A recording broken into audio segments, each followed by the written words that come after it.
ಸಾಕಷ್ಟು ಕನಸುಗಳನ್ನು ಕಂಡು ಬೀಜ ಬಿತ್ತನೆ ಮಾಡಿದ ರೈತರು ಕಂಗಾಲಾಗಿದ್ದಾರೆ. ಫೆಂಗಲ್ ಚಂಡಮಾರುತ ರೂಪದಲ್ಲಿ ಬಂದಂಥ ಮಳೆಯಿಂದಾಗಿ ರೈತರೆಲ್ಲರೂ ಕೂಡ ಬೀದಿಗೆ ಬರುವಂಥ ಪರಿಸ್ಥಿತಿ ಉಂಟಾಗಿದೆ. ನಾವೀಗ ಇರುವಂಥದ್ದು ಉಡುಪಿ ಜಿಲ್ಲೆಯ ಬ್ರಹ್ಮಾವರ ತಾಲೂಕಿನ ಗಿಳಿಯಾರು ಗ್ರಾಮದ ಹರ್ತಟ್ಟಿ ಎನ್ನುವ ಪ್ರದೇಶದಲ್ಲಿದ್ದೇವೆ. ನಾವು ಚಿತ್ರಣವನ್ನು ಗಮನಿಸಬಹುದು. ಇಲ್ಲಿಯ ರೈತರು ಸುಮಾರು 3 ಎಕರೆಯಲ್ಲಿ ಕಲ್ಲಂಗಡಿ ಬೀಜವನ್ನು ಬಿತ್ತನೆ ಮಾಡ್ತಾರೆ. ಅಂದರೆ ಕಳೆದ ತಿಂಗಳಿನಲ್ಲಿ ಬೀಜ ಬಿತ್ತನೆ ಮಾಡ್ತಾರೆ. ಜನವರಿ ತಿಂಗಳಿನಲ್ಲಿ ಇಳುವರಿ ಬರುತ್ತೆ. ಆದರೆ ಈಗ ಅಕಾಲಿಕ ಮಳೆಯಿಂದಾಗಿ ಸಾಕಷ್ಟು ಸಮಸ್ಯೆಯನ್ನು ಎದುರಿಸಿರುವಂಥದ್ದು ನಾವು ಚಿತ್ರಣವನ್ನು ಗಮನಿಸ್ಬೋದು. ಅಂದರೆ ಡಿಸೆಂಬರ್ ತಿಂಗಳಲ್ಲಿ ಹೂ ಬಿಡಲು ಆರಂಭ ಆಗುತ್ತೆ, ಅದರ ಬಳಿಕ ಅದು ಹಣ್ಣಾಗುತ್ತೆ. ಆದರೆ ಈಗ ಮಳೆ ಸುರಿದಿರೋದ್ರಿಂದ ತೇವಾಂಶ ಜಾಸ್ತಿಯಾಗಿ ಈಗ ಫಸಲು ಕೊಡಲಿಕ್ಕೆ ಕೂಡ ಸಮಸ್ಯೆ ಆಗುತ್ತೆ ಎಂಬುದು ಕೂಡ ಇಲ್ಲಿ ಆ ರೈತರ ಅಳಲಾಗಿರುವಂಥದ್ದು.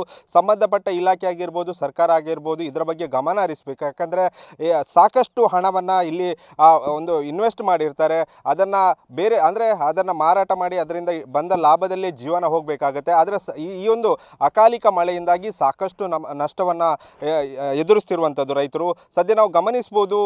ಈ ಒಂದು ಸಮಯದಲ್ಲಿ ಒಂದು ಹೂ ಬಂದು ಇಳುವರಿ ಅಂದರೆ ಹಣ್ಣಾಗುವ ಸಮಯ. ಆದರೆ ಈಗ ಅಕಾಲಿಕ ಮಳೆಯಿಂದಾಗಿ ಸಾಕಷ್ಟು ಸಮಸ್ಯೆಯನ್ನು ಈ ಭಾಗದ ರೈತರು ಅನುಭವಿಸ್ತಿರುವಂಥದ್ದು.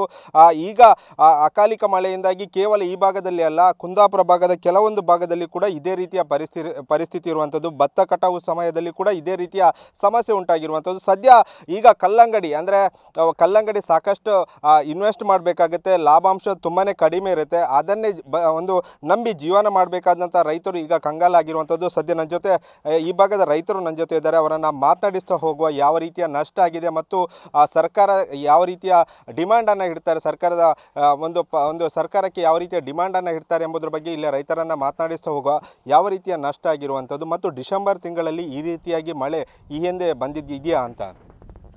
ನನಗೆ ಸಾಧಾರಣವಾಗಿ ಒಂದು 65 ವರ್ಷ ಆಯಿತು. ಇವಾಗ ನನ್ನ ಸರ್ವಿಸಲ್ಲಿ ಈ ಥರ ಮಳೆ ಈ ಟೈಮ್ನಲ್ಲಿ ಬಂದದ್ದು ಯಾವ ವರ್ಷವೂ ನಾನು ನೋಡಲಿಲ್ಲ. ನನ್ನ ಸರ್ವಿಸಲ್ಲೇ ನೋಡಲಿಲ್ಲ ನಾನು.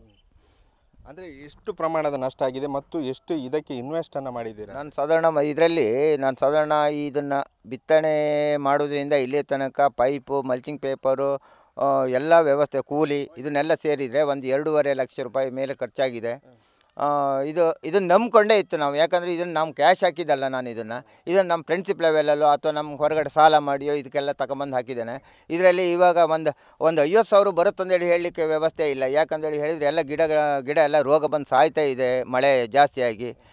ಮುಂದೆ ಪರಿಸ್ಥಿತಿ ಭಾರಿ ಹದಗೆಟ್ಟಿದೆ ನಮ್ಮದು. ಯಾಕಂದೇಳಿ ಹೇಳಿದ್ರೆ ಸಾಲ ಮಾಡಿದವರಿಗೆಲ್ಲ ತುಂಬಬೇಕಲ್ಲ ಮಾರ್ರೆ, ನಾವು ಭಾರಿ ಕಷ್ಟದ ಬದುಕಾಗಿದೆ ಈ ಮಳೆಯಿಂದ. ಇದಕ್ಕೆ ಸರ್ಕಾರ ನಮಗೆ ಒಂದು ಸಹಾಯಧನ ನೀಡಿ ಇಂಥ ಒಂದು ವ್ಯವಸ್ಥೆಗೆ ಸಹಕರಿಸಿದರೆ ತುಂಬ ಒಳ್ಳೆಯದಾಗುತ್ತೆ ಅಂತೇಳಿ ಹೇಳುವ ನಮ್ಮ ಅಭಿಪ್ರಾಯ. ಅಂದರೆ 3 ಎಕರೆಯಲ್ಲಿ ಈ ಒಂದು ಕಲ್ಲಂಗಡಿ ಬೀಜವನ್ನು ಬಿತ್ತನೆ ಮಾಡಿದ್ದೀರಿ. ಅಂದರೆ ಒಂದು ಎಕರೆಯಲ್ಲಿ ಆದರೂ ನಿಮಗೆ ಫಲ ಕೊಡುವ ಒಂದು ಸಾಧ್ಯತೆ ಇದೆ? ಈ 3.5 ಎಕರೆಯಲ್ಲಿಯೂ ಕೂಡ ನಮಗೆ ಟೋಟಲಿ ಲಾಸ್ ಆಗುವ ಚಾನ್ಸ್ ಉಂಟು. ಯಾಕಂದೇಳಿ ಹೇಳಿ ಸಣ್ಣ ಗಿಡವೂ ಕೂಡ ಇವತ್ತೀಗ ನೋಡ್ತಾ ಇದ್ದಾನೆ ನಾನು ಸಾಯ್ತಾ ಬರ್ತಾಯಿದೆ. ಯಾಕಂದರೆ ನೀರಿನ ಅಂಶ ಜಾಸ್ತಿ ಆಗಿದೆ, ಬುಡ ಎಲ್ಲ ಕೊಳಿತಾ ಇದೆ. ಆದ್ದರಿಂದ ಈ 3.5 ಎಕರೆ ಟೋಟಲಿ ಲಾಸ್ ಆಗುವ ಚಾನ್ಸ್ ಉಂಟಿದೆ ಅಂತೇಳಿ ಹೇಳುವ ಅಭಿಪ್ರಾಯ ನಾನು. ನೀವು ಸರ್ಕಾರಕ್ಕೆ ಏನು ಆಗ್ರಹ ಮಾಡ್ತೀರಾ ಅಂತ? ಸರ್ಕಾರಕ್ಕೆ ನಮ್ಮ ರೈತರಿಗೆ ನಮ್ಮ ಬಗ್ಗೆ ಒಂಚೂರು ಗಮನ ಹರಿಸಿದರೆ ತುಂಬ ಒಳ್ಳೆಯದಂತೇಳಿ ಹೇಳುವ ಲೆಕ್ಕಾಚಾರ ನಮ್ಮದು. ಯಾಕಂದೇಳಿ ಹೇಳಿ ಸರ್ಕಾರ ಹೇಳುವುದೇನೆಂದರೆ ದೇಶದ ಬೆನ್ನೆಲುಬು ರೈತ ಅಂತೇಳಿ ಹೇಳಿ. ಆದರೆ ನಮಗೆ ಎಲುಬುಗಳೆಲ್ಲ ತುಂಡಾಗಿ ಹೋಗಿದೆ. ಯಾಕಂದೇಳಿ ಹೇಳಿದರೆ ಈ ಗದ್ದೆಯಲ್ಲಿ ಕೆಲಸ ಮಾಡಿ ಭತ್ತದ ರೇಟ್ 23 ರೂಪಾಯಿ, ಬೇರೆ ವ್ಯವಸ್ಥೆ ಮಾಡಿದರೆ ಈ ತರಕಾರಿ ಮಾಡಿದರೆ ಲಾಸ್. ಈ ಥರ ಮಳೆಯಿಂದ ಹವಾಮಾನ ಇದರಿಂದ ನಮಗೆ ರೈತನಿಗೆ ಮಾತ್ರ ಭಾರಿ ಕಷ್ಟದ ಬದುಕಾಗಿದೆ. ಆದ್ದರಿಂದ ಈ ಸರ್ಕಾರ ಅನ್ನೋದು ನಮ್ಮ ಈ ಕೃಷಿ ಬಗ್ಗೆ ಸ್ವಲ್ಪ ಇನ್ನೂ ಹೆಚ್ಚಿನ ಒಂದು ಗಮನ ಹರಿಸಿದರೆ ನಮಗೆ ತುಂಬ ಒಳ್ಳೆಯದಾಗುತ್ತೆ ಅಂತೇಳಿ ಹೇಳುವ ಅಭಿಪ್ರಾಯ ನನ್ನದು.